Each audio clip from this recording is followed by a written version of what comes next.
Lesson 36, Excel function in code.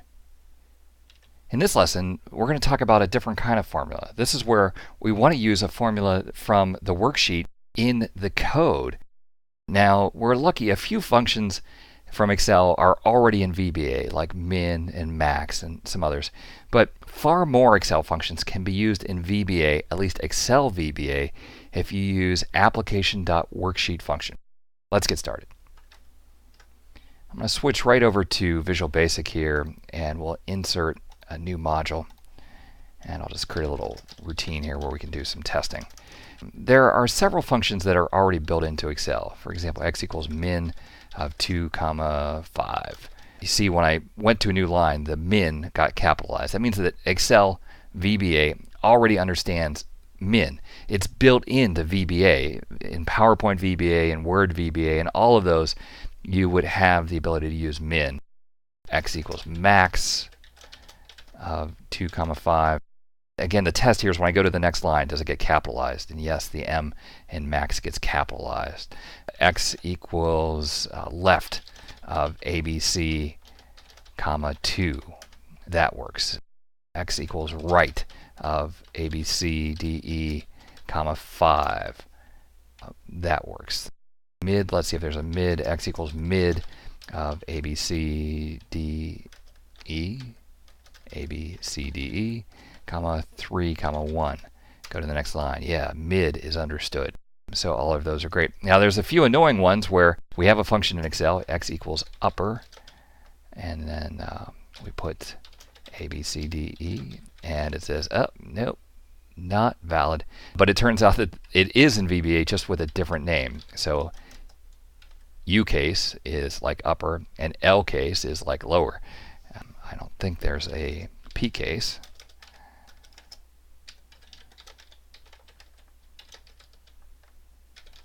No, yeah, so you have upper and lower. What if you want to use one of those other ones that is not valid? Well, then we have to resort to a little bit of code here called application.worksheet function. Type those two words, put the dot, and then you get a list of 250 different functions that you can use here in VBA. Now this is only in Excel VBA that you can access these, application.worksheet function, and you can refer to any of these. So this is great. We can use this functionality that we know, because we know Excel very well, over in VBA. So let's just do a little example here. Let me take a look at my data set. We'll choose a cell here, like cell A3, and so we'll get rid of all this code, and I'll say this item is equal to active cell dot value, and then I want to find the description. All right, to make life just a little bit easier here, I'm going to name this range. So we'll choose those cells. I'll name this range. I'll call it lookup table, one word, and we will create a new variable called description is equal to application dot worksheet function dot VLOOKUP. Notice they don't give us the names of the arguments. They tell us there's 3 required arguments, 1 fourth optional argument. So if you know VLOOKUP well enough, it's the value you're looking up. So that's this item, comma, and then the place where the table is, well, that's range, in quotes, lookup table.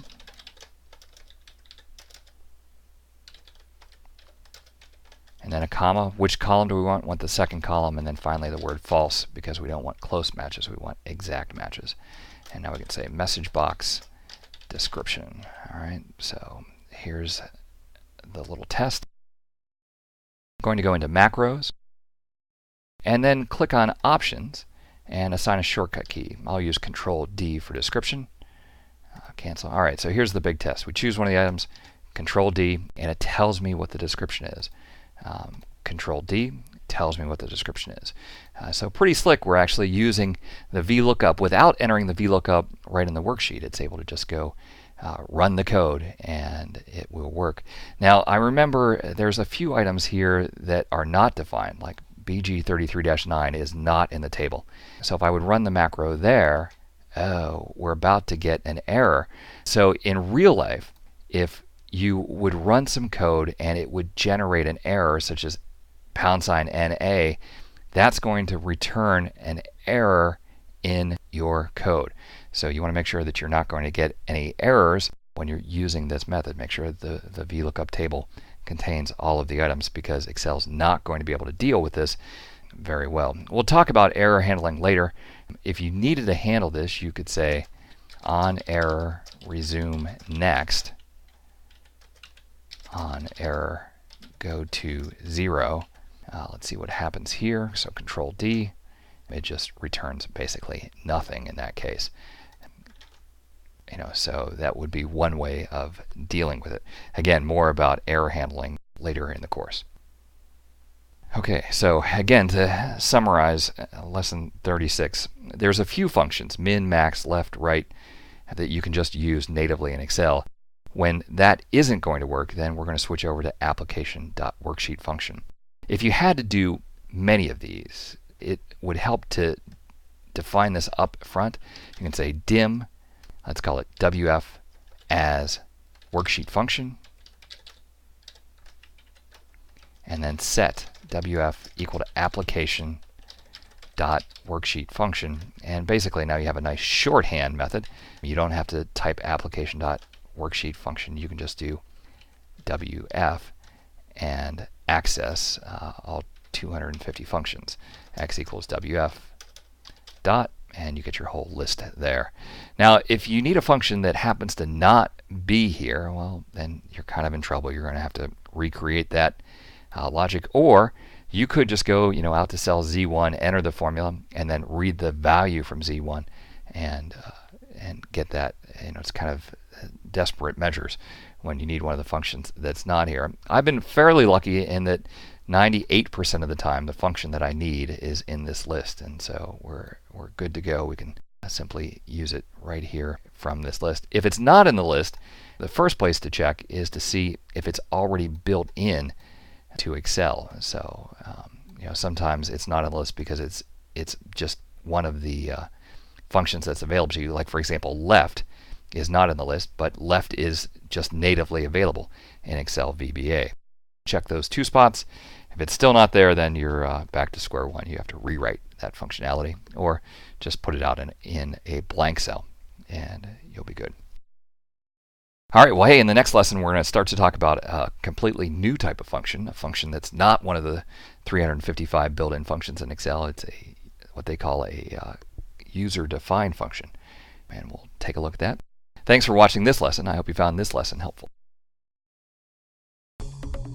Looking to advance your career by acquiring new skills?